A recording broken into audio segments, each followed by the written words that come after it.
Estás escuchando Milenio 3 por Aluka Nanika. 1:07 con esta música de Dragonfly, el enigma de la libélula. ¿Os acordáis de la película, Carmen?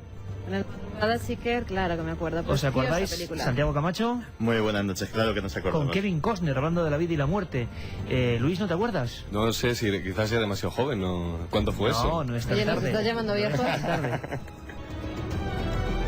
Y es que hoy estamos en muy buena compañía porque vamos a hacer esa tertulia tan particular del equipo de Milenio 3, de Cuarto Milenio, de la gran familia de Milenio en definitiva. Y os prometo que merece la pena estar 2 horas con nosotros. Merece la pena porque vamos a hablar de una auténtica ciudad del infierno. Yo creo que no hay lugar más cercano a la maldad hoy en día que este sitio que acaban de visitar algunos compañeros. Nos traen noticias frescas. Yo creo que es una historia terrorífica de verdad. Vamos a intentar sondear y también animar y saludar a un nuevo miembro de esta familia que creo que se encuentra entre subterráneos, historias de extraños médicos nazis, la mano cortadas. La mano cortada. Yo creo que fue una de las portadas de periódico más famosas de todos los tiempos. Cuentan, bueno, ¿para qué voy a adelantar algo? Ahora lo contamos, ¿no? Vamos a hablar también de descubridores con Nacho Ares. Vamos a hablar de una sección nueva que, como el Guadiana y todas las secciones en este programa vienen y van, la queremos llamar Retratos, y hoy con más sentido que nunca, porque sobre todo van a ser hombres del arte que se acercaron al misterio, los protagonistas. Estoy seguro que si digo Edvard Munch, hay gente que empieza a recordar cosas, pero ¿quién nos recuerda, Santiago? El Grito. El famoso cuadro del Grito, que sigue en paradero desconocido y que tiene todo un misterio. Uno de los fundadores de las corrientes impresionistas, Munch, que tuvo una vida realmente atormentada y que dicen que plasmó sus terrores y obsesiones en unos lienzos que fueron salvados de milagro de la destrucción del holocausto nazi. Conoceremos su historia y conoceremos, que iba también de biografías, la historia de otra mujer enigmática, Blavatsky. Se habla mucho de ella, pero se sabe muy poco qué fue su vida. Una de las grandes dotadas del siglo XX. También hablaremos de Bela Lugosi. Hace unas semanas hablábamos de su casa, pero han pasado ciertas cosas. Se cumple un macabro aniversario para uno de esos actores de Hollywood que acabó creyéndose vampiro. Los vampiros están más de moda que nunca. Tenemos mucha información, muchos más temas, muchas más historias, y comenzamos. Antes que nada, por supuesto, saludar a nuestros compañeros, Carmen, Santiago, Luis. ¿Todos bien? ¿Todos contentos? ¿Buena Todos semana? Muy bien. Trabajando mucho. Tú acabas, creo que, de llegar con cosas de un mundo que interesa y del cual van a llegar preguntas a mansalva, porque hoy es tertulia abierta. Más que tertulia, nosotros hacemos siempre nuestra mesa de redacción, ese es el nombre. Acabas de llegar con cosas de los masones. Eso es, sí que sí. No, la verdad no estábamos muy puestos en el tema y traigo sorpresitas. Y que la gente, no sé, espero que, bueno, después de ese documental que se emitirá en breve, y quizá esta noche, si tenemos la oportunidad, hablaremos largo y tendido sobre ello. Pero creo que es una sociedad de la que no se tiene mucha información y creo que habría que hacer un buen ejercicio de educación en cuanto a todas estas cosas también, ¿no? Es cierto que en Madrid hay un cementerio con una zona repleta de simbología masónica. Sí, es el cementerio civil de la Almudena. Ahí descansan desde la Pasionaria hasta algunos de los masones más representativos de nuestra historia. Santiago Camacho, el gran jefe, ¿cómo estás? Buenas madrugadas, Iker. ¿Todo bien? ¿Semana tranquila o agitada? Esto de estar poniendo de nuevo en marcha la maquinaria de Cuarto Milenio, Tú fíjate cuesta que lo suyo. durante muchos meses, me atrevería a decir que incluso durante un par de años, nos he estado describiendo en estos micrófonos como un ser que vivía en el subsuelo de este estudio, perpetuamente encerrado. Cosa que es cierta. No, cosa que empieza a ser cierta, porque allá paso por ahí más que en mi casa. O sea, que tremendo. Pero ha estado bien, ha merecido la pena. Está mereciendo la pena. Traes muchas noticias enigmáticas también, me han contado, ¿no? Noticias muy curiosas, muy inquietantes. Voy a dar un pequeño aperitivo. De vez en cuando surgen en los diarios estos pactos suicidas que sobre todo se dan en Japón, de gente que a través de internet quedan y se suicidan. La policía japonesa por primera vez pues ha hecho una estadística de cuánta gente se suicidó el año pasado por este procedimiento. 91 personas a través de internet quedaron para suicidarse. Claro, que si cogemos la estadística de suicidios en Japón en el año 2003, entonces nos daremos una idea de cómo de poco o de mucho es de grande este fenómeno. Porque ni más ni menos que en ese año 35.000 japoneses decidieron quitarse a sí mismos la vida. Algo raro pasa en esa sociedad. Y bueno, puestas las cartas sobre la mesa de lo que puede ocurrir esta noche, pues queda, Carmen, la parte quizá más importante, la intervención directa de los oyentes, sus preguntas, al 7640. Y en estas noches, habitualmente yo creo que una vez al mes puede estar muy bien hacer la mesa de redacción, podéis preguntarnos lo que os plazca. Eso puede ser misterioso también. Y tenemos 3 libros distintos que creo que son un regalo fenomenal, tanto de ensayo como de novelas de investigación, siempre en torno a nuestros temas y de las mejores editoriales. Ahora que todas las editoriales están publicando libros o novelas, ensayos o novelas sobre el misterio, pues si queréis cada mes sorteamos varios ejemplares con varios títulos. Esta noche, El Santo Grial, en busca de una leyenda, de Andrew Collins, editado por Zenith, El Espejo de Salomón, de León Arsenal, editado por Minotaurio, y Kraken, Atrapados en el Abismo, de Ariaza, está publicado por Plaza y Janés. Un ejemplar de cada uno de estos libros, Iker, entre todos los mensajes que nos lleguen al 7640, palabra clave milenio, espacio y, hoy más que nunca, lo que queráis. 1:13, por cierto, Santiago, que aquella portada del Mundo, iba a decir del Mundo, no, por favor, el Mundo no existía, del caso, fue uno de los pequeños mitos periodísticos. Cuentan que Eugenio Suárez, director de esta publicación absolutamente legendaria, pues no le dejaron poner la foto que había elegido. La foto, que los oyentes hagan su propia foto mental, era la siguiente. En una lujosa casa de Madrid, una mujer había mutilado a su propia hija y la mano blanquecina y lechosa la había metido, nunca mejor dicho, en una de esas viejas lecheras transparentes, donde en tiempos los encargados de este negocio de los lácteos, que iban en burros y con jícaras de metal, pues las llenaban en cada domicilio. Contaba Eugenio Suárez una anécdota increíble, que es que cuando se publicó la fotografía en páginas interiores, porque en la portada la censura lo impidió, al día siguiente en Madrid había montañas de lecheras de plástico. La gente de la ciudad había cogido una versión terrible al propio objeto, al ver una mano con las uñas pintadas en su interior. Fue una imagen muy impactante. Eugenio Suárez tuvo que saltar la trampa de la justicia, de la censura en este caso, diciendo, bueno, no me dejan poner esta foto tan fuerte de este caso ocurrido en pleno centro de Madrid, voy a poner un papel en blanco, y con su propia letra a mano puso: el caso de la mano cortada. Por cierto, que en la nada del misterio no podía faltar nuestro compañero Noel Calero. ¿Pudo ser Noel uno de los misteriosos médicos? Porque llevaban cabellera larga, decían. ¿O pudo ser su mano? Pudo ser de todo.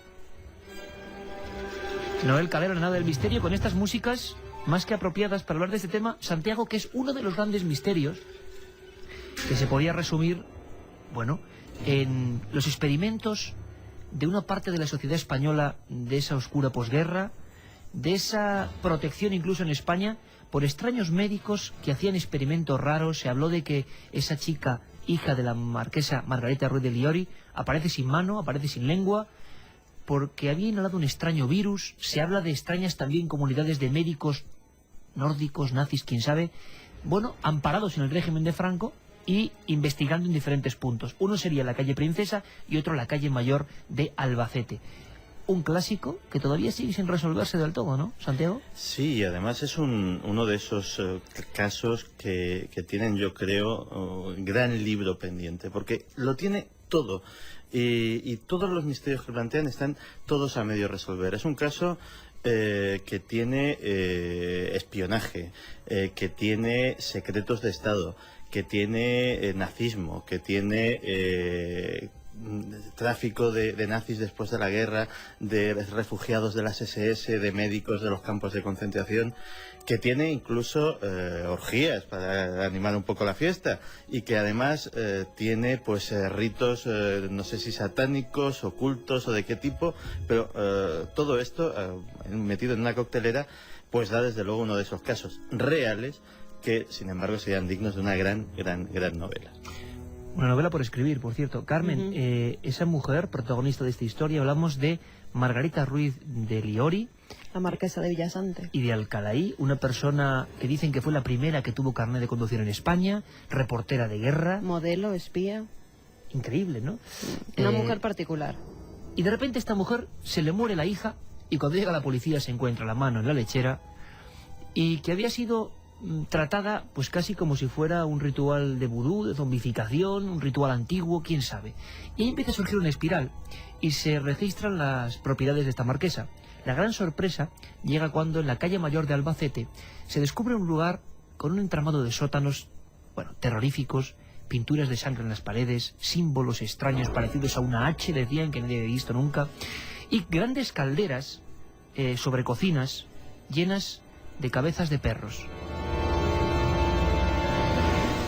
Para darle más inre a esta historia, se contaba en el Albacete de aquella época que unos misteriosos doctores, quizá los nazis, y comenta Santiago Camacho, los doctores nórdicos, merodeaban robando cadáveres o, bueno, sacando de las sepulturas trozos de anatomía del pequeño cementerio parroquial de Albacete. Esos doctores parece que eran protegidos por esta importante personalidad, amiga de Franco, de Primo de Rivera, amores con varios importantes mandatarios de la época, y como decía Santiago, ese caserón de Albacete como epicentro de grandes fiestas prohibidas de la época.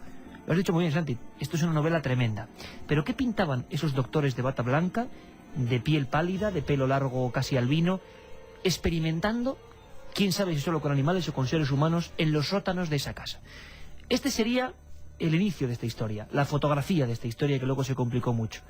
Un tema que nos han preguntado mucho por él en 7640, la mano cortada. Y creo, Carmen, que tenemos a uno de los reporteros de esta familia pues sobre este hecho, le ha tocado un buen caso, Le ha tocado un caso, empieza a trabajar en Cuarto Milenio con un caso realmente impactante. Tenemos a un nuevo miembro en la familia de Milenio que ya nos había visitado en la radio, pero ahora se ha unido a esta aventura televisiva. Él es Pablo Villarrubia, que creo que ya nos está escuchando. Buenas noches, Pablo. Buenas noches, queridos amigos. Bueno, yo creo que con voz de cansadito, Pablo. Cansado, pero muy contento, muy feliz. Esto de hacer reportajes no es tan gratificante y tan descansado como muchos pueden pensar. Y desde luego yo creo que coincidimos, Santiago, Luis, ¿no? Yo creo que es un lujo para este equipo contar con don Pablo Villarrubia Mauso, no sé qué opináis. Hombre, Pablo Villarrubia aporta a este equipo muchos años de experiencia, muchos años de trabajo en zonas del mundo difíciles a las que ha accedido por conocimiento y además por vocación. En el nivel humano aporta mucho porque es una gran persona y del conocimiento de esos años lo podemos transmitir.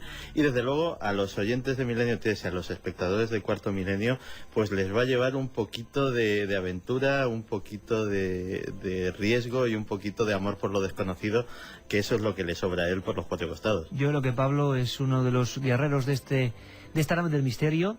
Y Luis, cuando ya hagáis un reportaje juntos va a ser terrorífico eso, Bueno, yo más bien, él decía que es, claro, cansado. Cuando se está rodando tanto tiempo por ahí, pues evidentemente te diré que te vayas acostumbrando, porque es que esta gente, o sea, directamente estés donde estés, te rapta, te saca y vete acostumbrando y demás. Por mi parte, por lo menos, decirte que el otro día me llegó una gran sorpresa en la redacción cuando te vi aparecer, porque yo ya... Aparecer, porque Pablo no llega. Pablo aparece además con ese aire brasileiro, ¿no? Y tal. Y quizá ese toque que él tiene, esa personalidad, pues también le dé un poco más de frescura a nuestro programa, que también hace falta, y nos echa un cable a todos también, que estamos trabajando muchísimo, ¿no? Programa de radio, programa de tele, La Gran Familia. Pablo, bienvenido, compañero. Tenemos pues muchísima esperanza en ti y bueno, amor por el misterio nos sobra, como a ti. Y creo que te has enfrentado... Estás allí, en el lugar de los enigmas, vamos a llamarlo así, a una vieja historia que no sé si hemos contado bien o mal, pero como decía Santi, menudo novelón real que sería con esta casa que has visitado, has entrevistado a gente. La gente sigue recordando en Albacete y en Madrid la historia de la mano cortada, aunque han pasado ya más de 50 años. Sin duda, Iker. Además, como has dicho, he empezado con un caso muy interesante, pero la mayor dificultad aquí no ha sido, por ejemplo, la selva, las montañas que podíamos afrontar, sino el tema tabú, que todavía prevalece como tabú increíble en la historia de la mano cortada aquí en Albacete. Y es algo curioso porque al preguntar a muchas personas de aquí, personas más viejas, ancianos, se refugian en sus pensamientos y no osan todavía a hablar sobre aquel caso ocurrido en 1954. Estamos hablando de más de 50 años, con lo cual con eso ya tenéis una noción de cómo el impacto, ¿no?, social fue inmenso aquí en Albacete y en toda esa región. Y muy bien recordado el hecho de que el famoso periodista de aquella época, del periódico el caso, ¿no? Como le impidieron de publicar la foto, ¿no?, de la mano dentro de la lechera, porque hoy mismo, esta mañana, ojeando aquí en la hemeroteca de Albacete, La Voz de Albacete, el periódico de aquella época, no había ni una sola foto del caso publicada, sobre el caso a mano cortada. Sin embargo, había un reportaje muy curioso, me llamó la atención por un detalle. Eran lectores, era una respuesta de un cronista de la época a varios lectores que decían que el periódico podía haber aprovechado ese caso para vender más periódicos que en todo un año. Sin embargo, habían perdido esa gran oportunidad. Sin embargo, también el cronista decía que gracias a Dios que ellos no habían ahondado en el sensacionalismo y que por eso mismo evitaban de hablar más sobre el caso. O sea que ese tabú, Pablo, todavía sobrevuela medio siglo después la ciudad de Albacete, y yo no sé si le escribíamos bien, tú estás ahora recuperando las viejas crónicas, empiezan a merodear por esa zona de la calle Mayor unos individuos, claro, en el Albacete de los años 50 todo el mundo se conocía, unos individuos que la literatura, la ficción, la pasión por el tema, por ejemplo, de los ovnis de los años 70, quería identificar, como suena, con auténticos seres de otros mundos, con extraterrestres infiltrados entre nosotros. Eso se publicó en una serie de míticos reportajes de La Voz de Albacete, extraterrestres en Albacete, porque la gente empieza a identificar que aquellos doctores extraños que manipulaban cadáveres o que estaban en los sótanos de aquella casa de la Marquesa eran demasiado extraños, ¿no, Pablo? Sin duda, y además he localizado ahí una persona que desgraciadamente no quiso hablar ante las cámaras, en parte lo entiendo, y esta persona me contó algo curioso. Bueno, ellos se reunían aquí en Albacete a principios de los 70, varias personas interesadas en el tema ufológico se reunieron para discutir los famosos mensajes de los humitas, ¿no?, del famoso planeta Humo, que a partir de los años 60 con Fernando Sesma en Madrid realizaron tertulias, ¿no?, discutiendo si estos extraterrestres estaban o no entre nosotros. El tema llega aquí, a esta ciudad, y es cuando, a partir de dos cartas, a priori, se indica que por lo menos tres extraterrestres estarían, o humitas, estarían viviendo en Albacete en aquella época, en 1954, en el año en que ocurre la historia de la mano cortada. O sea, para que nos entendamos, Pablo, para que mucha gente igual no conoce el asunto y brevemente se entiende. Santiago, en los años 60 va creciendo una inmensa bola de nieve en España, de la que hemos hablado en alguna ocasión, una creencia, una especie de secta, no sabemos cómo llamarlo, un grupo de personas que envían cartas mecanografiadas a otros diciendo que son extraterrestres del planeta Humo. Fue una gigantesca trama desmontada años después, pero parece ser, Santiago, por lo tanto, que el bromista o bromistas o servicios de inteligencia o quien fuera que estaba detrás de ese experimento sociológico o lo que fuese, de repente da un dato en una de esas cartas, que es que ya estuvimos en la casa de la Marquesa, Albacete. O sea, hacen un doble juego para que la gente vaya a investigar ese caso antiguo, ¿no? Sí, además todos los mensajes de humo estaban llenos de cosas inquietantes, de cosas que nos indican que el bromista, por llamarle de alguna manera, desde luego no era un bromista común. Por poner un ejemplo, había muchas comunicaciones procedentes de los supuestos extraterrestres que daban información científica de primer orden, información que no estaba disponible en la España de la época, es más, que ni siquiera estaba disponible para científicos de primera línea. ¿Sospechas, por tanto, que era gente de fuera? Claro, porque justamente... De fuera de España. De fuera de España, porque llama curiosamente la atención que justamente en aquella misma época la Academia de Ciencias Soviética eran precisamente los avances, los descubrimientos, los temas en los que estaba investigando con más ahínco. Parecía que el que quería hacerse pasar por extraterrestre estaba utilizando descubrimientos que serían públicos dentro de un año o dentro de dos para esa coartada hacerla más visible.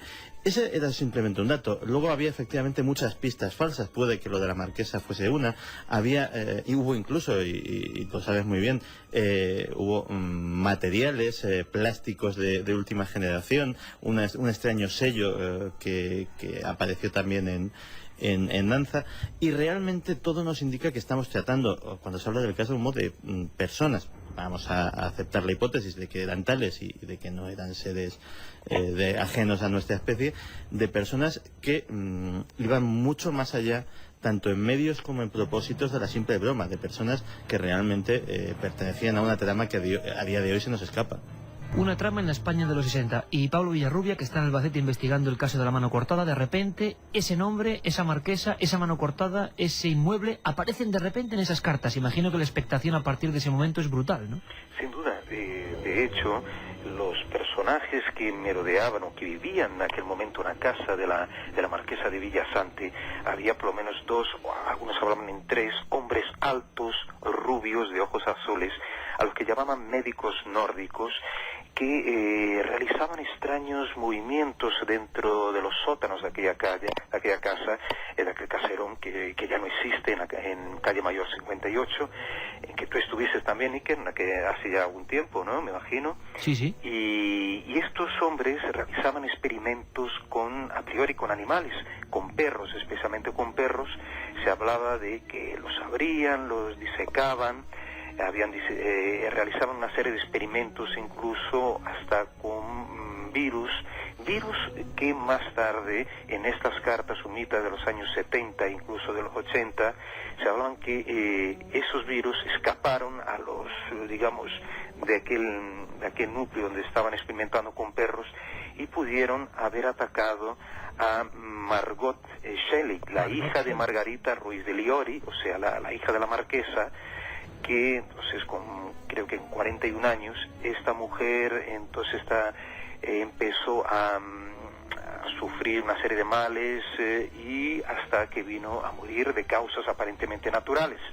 De ahí, después más tarde, días después de su muerte, la madre mutila, ¿no?, el cadáver de su propia hija. Supuestamente sería la madre, no se la acusa, después no se sabe bien al cierto si fue la madre o no. Hay una serie aquí todavía de enigmas en Sí, torno a porque esto. se quedaron, después de la muerte de la hija, se quedaron durante una noche la marquesa encerrada con ella en una de las habitaciones, y el nuevo marido o amante de la marquesa estaba con ellos. Por eso no se sabe muy bien si fue el marido o la misma marquesa la que cortó no solo la mano, sino también vello púbico de su propia hija y... La lengua. La lengua, y efectivamente. los ojos. Y los también. ojos. Y sobre todo hay una duda que nos parece dramático. Estamos intentando imaginarnos a esa mujer y comprendemos la reacción de la gente al día siguiente al ver la lechera también.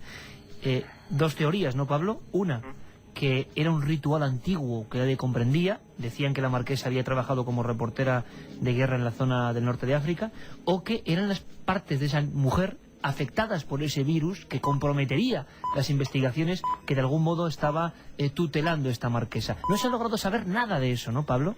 Exacto. Curiosamente esa parte, digamos, de que relacionada a los sumitas, ellos mencionaban de que la mujer corta, o sea, la marquesa corta la mano de su propia hija porque decían que el virus o la bacteria, lo que fuera, estaba alojada en la mano, y de ahí, ¿no?, que la hubiera extirpado, la hubiera arrancado, ¿no?, la había cortado además, ¿no? Por otro lado, hablando hoy mismo hace pocas horas con la excelente periodista Rosa Villada, ella fue, digamos, la madre de la teoría de que Margarita podría haber estado involucrada con alguna secta de África, del norte de África, por el hecho que habías comentado antes de que ella estuvo trabajando como una Mata-Hari española. De hecho, tenía una vida quizás más fascinante que la mismísima Mata-Hari, trabajando para los servicios de inteligencia españoles en los años 20 en la zona de Rif, y además se comenta que ella fue amante de Abdelkrim, este hombre que combatió los ejércitos españoles, provocó numerosas bajas, y que ella hubiera estado incluso en su harén, ¿no?, como una de sus concubinas, una de sus queridas, ¿no? Y esta mujer, lógicamente trabajando, no se sabe exactamente si a favor de España o contra España. Sí, era doblemente espía, era por las dos partes. Exacto. Fue tanto espía española... A lo Garbo. Sí, efectivamente. Además es cierto todo lo que dice Pablo, e incluso Pedro Nuño de la Rosa, que hizo una investigación tremenda sobre el tema. Yo pude conversar con él durante muchas horas y me decía que sí, que había incluso pruebas de que la marquesa había estado relacionada con rituales que se llevaban a cabo en la zona del Rif, rituales árabes que le habían enseñado allí, y por eso al volver con su hija era una forma de mantener algo de ella, de mantener su espíritu, y por eso cortó partes de su propia hija, como la lengua o la mano. Yo lo que me quedo ante todo es con la frase de Santiago Camacho de que esto es de novela, y vaya novela, regalamos 3. Kraken sorteamos 3, Kraken, el espejo de Salomón y el Santo Grial. Santi, ¿querías apuntar algo? Sí, de hecho, casi quería incitar a que lo apuntase Luis Álvarez, porque hace un par de meses, en la corta estancia en Barcelona, Luis incluso tuvo conocimiento casi de primera mano de las actividades de inteligencia de Margarita Ruiz de Liot, entrevistando a Alberto Borràs, que por aquella misma época, pues las vidas son muy largas, y en aquella época pues prestó sus pequeños servicios en los servicios de inteligencia, ¿no es así, Luis? Sí, efectivamente, estuvimos entrevistando a Alberto Borràs con motivo de un documental que para nada tenía que ver con ese tema, ¿no? Lo que pasa es que él había trabajado como miembro, más bien informador, no como espía, esto hay que aclararlo, de los servicios de químico, Alberto inteligencia. Borràs. Sí.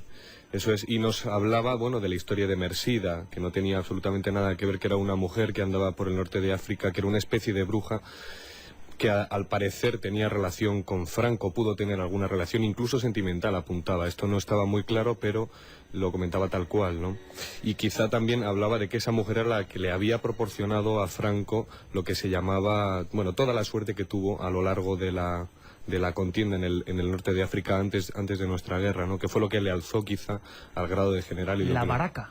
Sí, la bendición. Quizá Vallejo nos lo podría haber contado mejor, que creo que estuvo además aquí ayer hablando de algunas historias. Lo que queda muy claro, Luis, es que en esa época de nuestra historia pasan muchas más cosas que creemos propias de la KGB o la CIA, y estaban pasando en nuestro país, en España. Vamos con el 7640, si os parece, porque estoy seguro que los oyentes tendrán muchísimas preguntas, y lo que va a ser alucinante es ver este reportaje en imagen, ¿no? Porque de verdad que todavía la sensación que uno tiene, yo he estado en esa casa, en ese caserón, que por cierto, bueno, pues hay una historia también ahí, que ya nos contará Pablo, de supuestos fenómenos paranormales, como yo creo que no podía ser de otra forma, en un lugar que ha pasado todo lo que ha pasado. ¿Qué preguntan los oyentes, Carmen? Juan Carlos desde Granada nos dice: buenas noches, oí decir que este caso tuvo que ver con humo, ya lo hemos apuntado, ¿es cierto? ¿Siguen ocurriendo fenómenos en la casa de la Marquesa?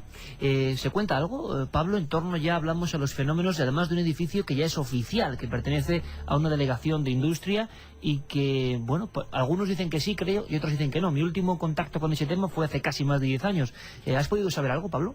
Bueno, según estuvimos aquí con el gran investigador Fernando Rosillo, gran amigo, ¿no? Gran amigo también, una persona seria realmente, ¿no? Estuvimos hablando con él incluso delante de aquí de la Consejería de Industria, ¿no? Que era el antiguo, donde estaba antiguamente el palacete o la mansión de la Marquesa, en calle Mayor 58, y Rosillo, bueno, me confirmaba de que realmente habían captado varias psicofonías, no solo en la época en que tú estuviste, ¿no? Pero a posteriori aparecieron otras.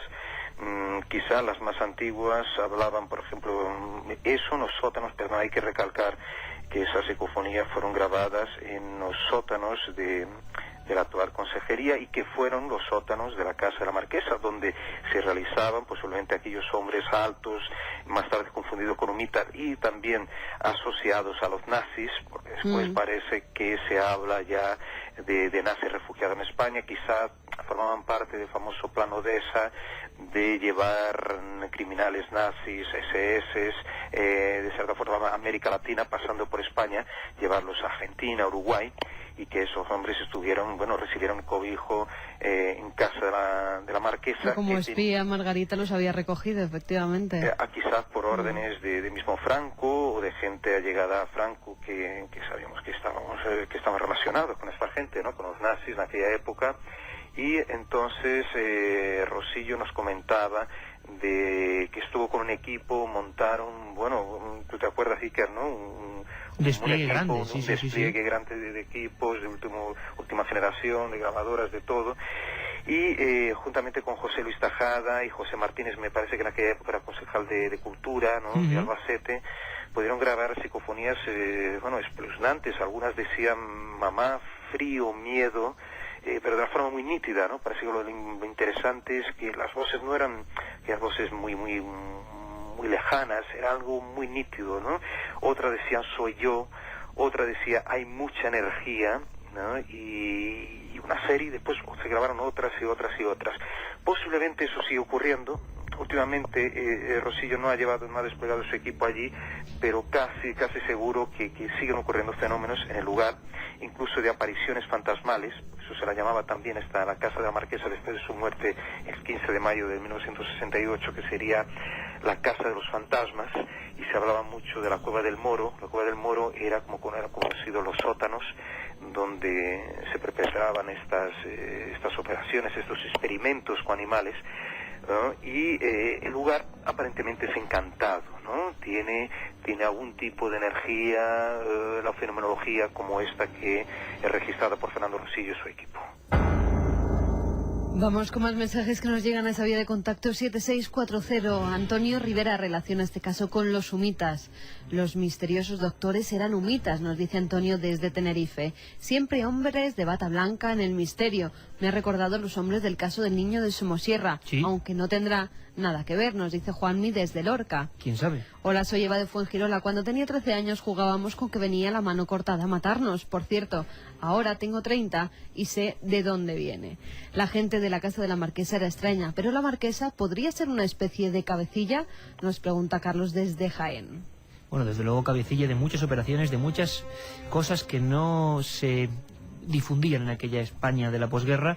Santiago, eso de nazis refugiados en nuestro país con carta blanca para experimentar puede sonar muy lejano, pero parece que ocurrió no solo una vez, sino que en nuestro país hasta hace bien poco, y cuentan que todavía sigue habiendo refugiados incluso con cargos importantes de los campos de concentración. Sí, de hecho aquella fue una época apasionante en nuestra historia, apasionante desde el punto de vista de que entre lo que se veía en la superficie y lo que había subterráneo en la tramoya, digámoslo así, pues había mucha diferencia. No hay que olvidar que Odesa, que ha salido ese nombre, tenía su sede no ya en España, sino a muy pocos metros de donde estamos ahora mismo. Buena parte de las operaciones se llevaban a cabo de manera subrepticia, no es que tuviera especial relación con ese establecimiento, desde el restaurante Horcher, que es un restaurante muy lujoso que está muy cerca de la Plaza de la Independencia de aquí de Madrid, al lado del Parque del Retiro, y donde uno de sus parroquianos más habituales era Otto Skorzeny. Otto Skorzeny, efectivamente, el gran comando de Hitler, el hombre que llevó a cabo una de las operaciones militares más increíbles de la historia, con aquel rescate de Benito Mussolini en una zona absolutamente infranqueable. Tuvo que recurrir a planeadores que aterrizaron en la cima de una montaña y sacaron a Mussolini de su encierro. Y el mismo Otto Skorzeny, que hizo varias expediciones en las cuevas de Lombibres en busca de los supuestos restos del Grial, y que nadie sabe qué encontraron, porque poco antes, ya con la retirada de Alemania, con la derrota clara, tuvieron que irse de allí. O sea, un personaje además vinculado al misterio especialmente, ¿no? Y sobre todo, el personaje que montó Odesa era un hombre con una capacidad organizativa brutal.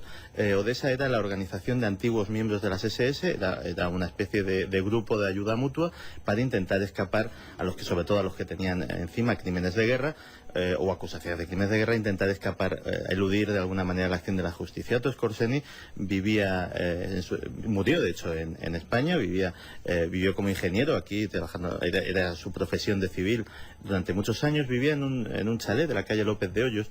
Y es curioso porque con relativa frecuencia acudía el propio general Franco, a cenar allí. Era una absoluta deferencia. En vez de invitarle a cenar o comer al Palacio del Pardo, él acudía a casa de Otto Skorzeny a compartir la velada. Un hombre realmente misterioso y con una biografía absolutamente apasionante. Cuántas claves se nos quedan ahí hablando de un asunto que parece puntual, la mano cortada, y que en el fondo lo que refleja es una época de espionaje, una época de servicios de inteligencia, una época de trasvase de información, trasvase informativo que además no llega a ningún lado y que tiene de fondo una historia absolutamente brujeril que otros quieren por algún motivo identificar con extraterrestres. Y ya vemos, Carmen, que la mayoría de mensajes recordaban este caso por su relación con aquella increíble movida llamada Humo, que asoló la España de los 60 y que creemos que tiene una explicación lógica, aunque todavía con varios flecos, Sí, ¿no? Además, desde Pamplona nos pregunta si podíamos recomendar algún libro sobre el caso Humo. Bueno, hombre, hay muchísimos libros sobre el caso Humo, pero siempre, ¿verdad, Santiago?, según la perspectiva con que uno mire. El gran clásico, siempre hay que acudir a los clásicos, cuando Humo se creía que era una absoluta realidad, lo publicó Pomaire en el año 67 y se llamó Un caso perfecto. Lo realizaron Antonio Rivera, que he mencionado, y Rafael Farriols. Luego hubo muchos, Humo informa a la Tierra, El secreto, el misterio de Humo, muchísimos libros que hablan de esta perspectiva desde el punto de vista de los creyentes, de las personas que creyeron que los extraterrestres por vez primera se ponían en contacto con nosotros con un medio tan rudimentario como las cartas. Pero todavía queda por escribir, yo creo, el gran libro que también desmonte la trama y nos explique no que hubo personas que hicieron esas cartas, sino, como diría Santiago desde su perspectiva conspiranoica, quién andaba detrás de todo esto y por qué durante 20 largos años, tanto esfuerzo, tantas cartas, fotos falsas, cápsulas de otros mundos tiradas en Boadilla del Monte para causar el pánico. Todo esto, ¿por qué? Luis, ¿queréis decir algo? Sí, más que un libro, yo lo que diría es, vamos a hacer un gran documental sobre todo esto. Eso desde luego. Y lo emplazo para Cuarto Milenio, evidentemente con el beneplácito de los que mandan. O sea, tú, o sea, que irás a hacerlo de Humo. Vamos a dejarle descansar a nuestro compañero Pablo. Solo una última pregunta que le transmite Jimmy desde Cuenca. Quiere saber si se pueden visitar los sótanos de la casa. Habría que aclarar eso, ¿verdad, Pablo? Que ahora no tengamos una oleada de gente delante de la calle Mayor 58 después de haberte escuchado. Claro, no, realmente no está permitido, ¿no? Salvo alguna autorización especial, pero aún así nosotros de Cuarto Milenio sí que pudimos, ¿no? Tuvimos una autorización, pero fue una deferencia especial, ¿no? También por Fernando Rosillo y todo el grupo, pero no, realmente no está abierto a ese tipo de investigación, salvo, digamos, a un grupo especial autorizado realmente por ellos, ¿no? Para desarrollar algún tipo de experimento, pero digamos que eso es muy difícil, ¿eh? Pablo Villarrubia Mauso es la última incorporación a la nave del misterio. Yo creo que vamos a disfrutar muchísimo en televisión y en radio de sus agudos apuntes, de su investigación, de una larga trayectoria en el lugar de los hechos, como ahora lo demuestra. ¿Qué nos traerá Pablo sobre la mano cortada? Yo estoy seguro que muchísimas sorpresas, ¿eh?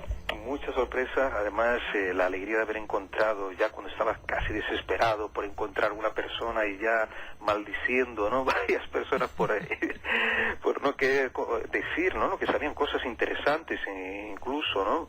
Tuve la suerte de encontrar un señor de 82 años, su esposa, que conocieron incluso a Margot, a la famosa chica, la hija de la mano cortada, y decía la señora, doña Caridad Díaz, que tenía unas manos muy bonitas tenía Margot, ¿no? Le llamaba mucha atención. Ella no era una persona muy agraciada, no era muy bella, pero sí las manos, el detalle de las manos. Y era una persona muy bondadosa. De hecho, iba a cuidar a los enfermos de forma gratuita, desinteresada, todas las tardes después de su trabajo, ¿no? Era una persona, decían, muy buena, y hizo una descripción muy interesante también, doña Caridad. Tendremos también la presencia de Rosa Villada, con un testimonios fantásticos sobre su incursión. No desvelemos más, Pablo, no desvelemos más, ¿eh? Pues ya verás, su incursión secreta a la casa, ¿no? Pues lo vamos a disfrutar muchísimo, Pablo. Te esperamos también aquí para contar un montón de historias, porque esa mujer tan buena, tan bondadosa, ¿por qué acabó con su mano dentro de una lechera? ¿Por qué le cortaron la lengua?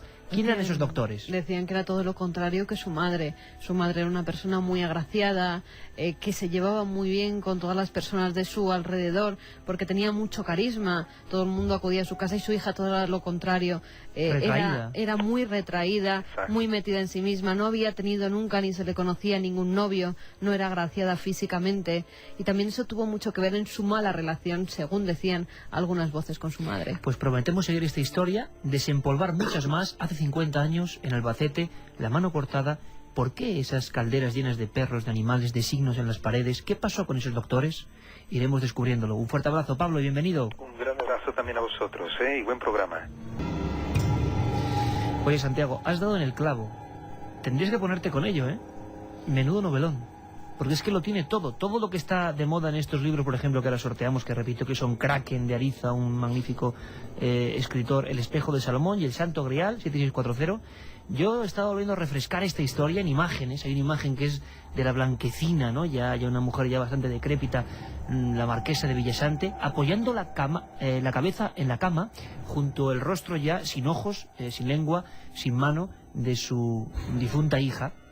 lo tiene todo esta historia y ocurrió en Albacete. A veces creemos que las grandes historias tienen que venir de fuera y no es así.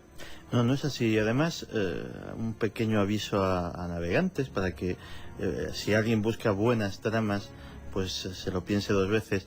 Los años 40 y 50 en nuestro país tienen una historia muy rica, muy apasionante, que hemos visto a través del cine, a través de la literatura, pero tienen también una historia oculta muy, muy, muy importante, que se ha tratado en pocas ocasiones, yo me atrevería a decir que en ninguna, en el campo de la ficción o de la novela histórica. Ahí, señores, hay un filón. Busquen y lo mismo se encuentran alguna pepita de oro. Una época, también hay que decirlo, donde florecían las sociedades secretas y ocultas. Luis, nos comentabas que has estado siguiendo la pista. Cuéntanos, no mucho, una imagen, por ejemplo. Hablabas de ese cementerio que puede sonar, bueno, pues impactante para el resto de la gente.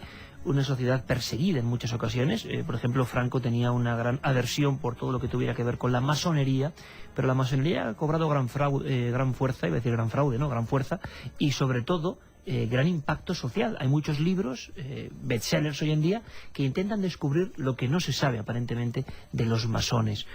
Has estado siguiendo la pista de muchos de ellos, has intentado, imagino, saber qué se cuece dentro de esa inmensa sociedad discreta, porque de secreta ya tiene poco, y a mí me ha impresionado mucho cuando me decía Carmen que en pleno Madrid estamos de nuevo con lo mismo, ¿no? Muy cerca, tantas cosas.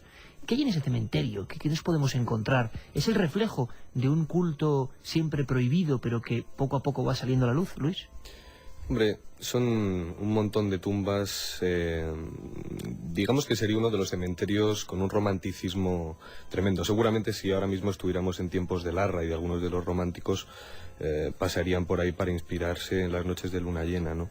En cualquier caso, encontramos una zona dedicada exclusivamente a judíos, personas que por su condición de republicanos no querían ser enterrados en Tierra Santa, algunos que por otra parte tampoco pudieron en los tiempos de la locura que nos tocó vivir en este país, ¿no? o que tocó vivir. Y también encontramos tumbas de masones, efectivamente. Me llamaba mucho la atención, Iker, sobre todo las fotos. Yo recuerdo una, no sé si lo incluiremos para este documental, es muy posible que sí, sobre la masonería, y había una en la que aparecía la simbología. El compás, el ojo, sí, aparecen en las tumbas. Sí, eso es. Y las fotos de algunos de los masones que están, evidentemente, que están ahí, ¿no? Sobre la masonería, quizá más que el cementerio, Iker, te diría que me impactó muchísimo más el museo que está... o sea, es decir, es un museo que está en el Archivo Histórico Nacional, que es el lugar más polémico de los últimos 15 días. ¿En Salamanca? Sí, que es desde donde han salido los famosos papeles a Cataluña y demás. Y bueno, pues ese archivo, que es un archivo de, bueno, pues de la represión republicana que hubo en este país, ahí se albergan exclusivamente todos los documentos, fichas personales, etcétera, que de alguna forma podían señalar tu condición de comunista, perteneciente a UGT y a toda una serie de ideologías que a Franco personalmente no le gustaban demasiado. Cuando hablo de esto, hablo que el profesor Jaranilla, que es el director de este archivo, muy amablemente nos atendía. Además nos comentaba que se quedó muy sorprendido cuando se abrieron las puertas y empezaron, como quien dice, cuando él tomó posesión, porque encontraba fichas, o más bien apartados, archivos, en los que se hablaba de teosofía, magnetismo. Hay un archivo... Un interés en lo oculto muy especial. Sí, eso es. Y el manejo de la mente humana, claro, siempre ha habido, ¿no? Claro, es decir, sería una de las razones quizá por las que se alegaba que Franco tenía una inquina especial contra la masonería y contra todo lo que fuera a ir un poco más allá. Era quizá, bueno, pues unos apuntaban a que sus hermanos, incluso su padre, esto no está del todo contrastado, se sabe que Ramón Franco sí fue masón, pero también se especula con la posibilidad y se está investigando. De hecho, esto es una primicia, y que nos comentaban que estaban intentando demostrar con todo este fondo documental el hecho de que tanto el otro hermano de Franco como su padre pudieran haber sido masones. Incluso también aquí, bueno, se sigue investigando esa posibilidad, y en esto Santilló lo apuntó en un documental que hicimos hace algún tiempo para el programa sobre Franco esotérico, de que Franco hubiera intentado ingresar en una de las logias, en la logia Lixus, me parece que se llamaba, aunque si bien este dato nos comentaba el director que es muy poco probable porque se conservan las actas y una serie de datos que no lo confirman. Ha habido otros historiadores que sí lo han afirmado así, pero parece que están todavía... Y varios libros. Sí. El famoso libro ¿Por qué Franco no fue masón?, que dice que fue rechazado 3 veces, pero Santiago, en el fondo me da la impresión de que hemos visto libros, por ejemplo, hay varios de masones, uno de ellos de gran éxito fue el de César Vidal, Los masones, que demuestran, uno puede estar más de acuerdo, menos pero demuestran el impacto de ciertos temas en la sociedad, y es lo que aquí en Milenio tocamos siempre. La pasión por lo desconocido, por el manejo de los hilos ocultos. Nos queda mucho por saber. Hay masones que se atreven, creo que incluso a que uno filme en las estancias donde se reproduce una logia masónica. Lo que nunca, o es el gran credo, se puede contar siendo masón, eso, el secreto masónico, lo que se hace por dentro, ¿no, Santiago? Sigue siendo un poco el gran reto todavía para nosotros los periodistas. Sí, de hecho, en las iniciaciones de primer grado, lo primero que se hace es precisamente un juramento en unos términos bastante terribles y prometiendo severas represalias en caso de revelar las deliberaciones y revelar los ritos y revelar los procesos de iniciación que tienen lugar en la masonería. Yo creo además que en España nos lo tomamos con especial misterio, porque es algo que efectivamente durante 40 años ha estado completamente extirpado de nuestra sociedad. En una sociedad como la británica, por ejemplo, en el que la masonería es una parte importantísima de lo que ha sido la vida y la historia del pueblo inglés, pues por ejemplo es un tema que se lleva con bastante más naturalidad. Natural. Sí, en Estados Unidos ya ni te cuento, desde el punto de vista de que el propio nacimiento de la nación se puede afirmar sin ningún atisbo de estar diciendo ninguna herejía histórica de que fue una iniciativa masónica. La propia Revolución Americana fue posiblemente la mayor obra política que se les puede demostrar perfectamente a los masones, puesto que, salvo un par de ellos, todos los firmantes de la Declaración de Independencia eran masones, y de hecho eran ideales masónicos los que en esa declaración se firmaban. Con lo cual sí que estamos hablando de algo que tiene un tremendo impacto, y bueno, de lo que vamos sabiendo cositas, pero efectivamente como cualquier grupo grande de influencia, cualquier grupo grande de poder, pues tiene detrás una historia secreta que yo creo que sabremos muy poco de ella, que solamente podremos ir apuntando por indicios. 1:54, escuchad atentamente esta música, por favor, Noel, ponla un poco. Esta música es Poltergeist, protagonista la niña Ethel O'Rourke, fallecida en extrañas circunstancias, gran mito del cine de misterio. ¿Sabes por qué lo digo, no, Carmen? Hay que recordar que el 4 de marzo estaremos todos en Málaga. No sé si es la madrugada del 3 al 4 de marzo, el viernes o el sábado. Todavía nos lo tienen que confirmar porque estamos ahí por fechas para ver en un sitio grande donde se celebre el viernes o el sábado, el 3 Dentro o el 4. de un marco... Vamos a ver si lo podemos confirmar durante esta semana en la página web, en ikerjimenez.com. Lo pondremos y así para que todo el mundo se entere, y además el fin de semana que viene lo diremos a través de estos micrófonos. Y sobre todo cualquier duda, amigos de Málaga, porque hay muchísima información en esa provincia y sobre todo relativa al cine y al misterio. Cadena Ser Málaga siempre va a ser vuestro punto de encuentro. Podéis llamar allí para que os vayan dando datos. Carmen. Vamos con más mensajes al 7640. Ya sabéis, palabra clave, milenio, espacio y lo que queráis. Además nos están llegando preguntas de todo tipo. Mano, tacto, ojos, vista, lengua. ¿Simbolizan los órganos los sentidos? Bueno, le faltaba la nariz, ¿no? Sí, efectivamente. ¿Cómo se elige a los miembros de estas sociedades secretas? ¿Cuáles son los requisitos? Bueno, sería larguísimo, Luis, imagino. así indagado, no te creas. Es una cosa que me sorprendió muchísimo, y es que precisamente pregunté cuántos masones hay en España registrados, que se sepa, y cuáles son los requisitos que se requieren. Aparentemente no, ojo.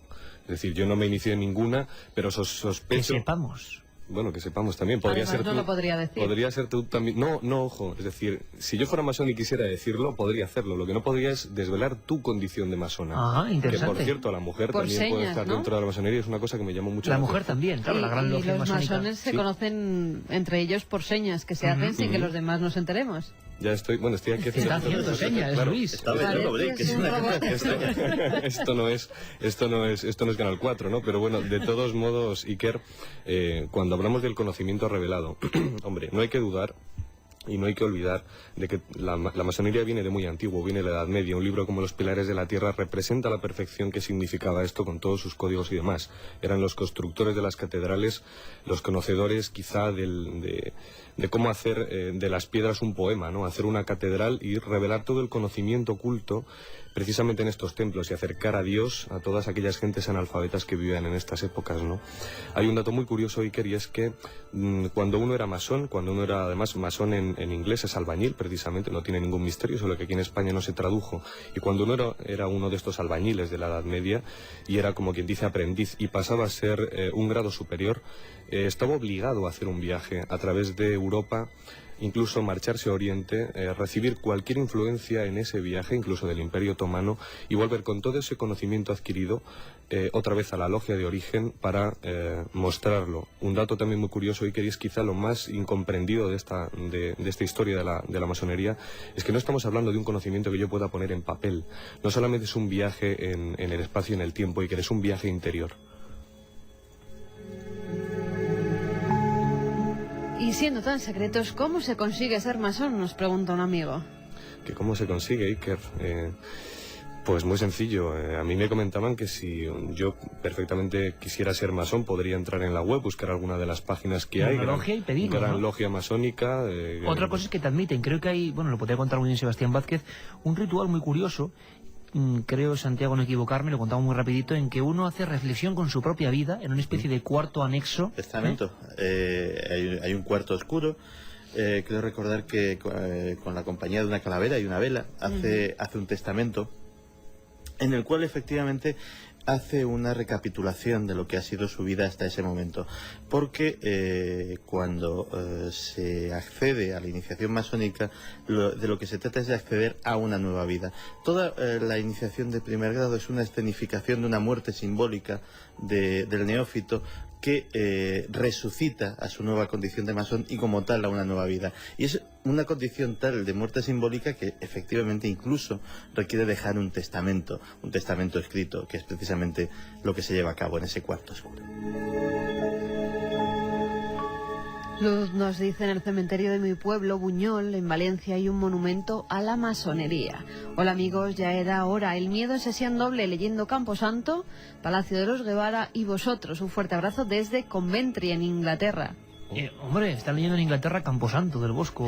Qué bien, qué ilusión me ha hecho. Soy vigilante y estoy Espero que te guste. acongojado con todo esto de la mano, aunque llevo muchos años así y me gusta. Me gustaría que investigarais si existen estudios fiables de personas que relatan experiencias cercanas a la muerte. Bueno, ahora contamos todo, si os parece, nos queda una hora sobre todo de compartirla con vosotros, que es la idea de estas mesas de redacción. Tenemos mucha información, vamos a ir a una auténtica ciudad del infierno y luego queremos escuchar vuestra opinión. Un testimonio muy crudo de una compañera de la cadena SER que acaba de llegar desde México y nos va a traer noticias de un sitio que luego vamos a revelar que es terrorífico. Es el terror real y auténtico. Y muchas más cosas con vuestra participación en esta mesa de redacción con el equipo de Milenio.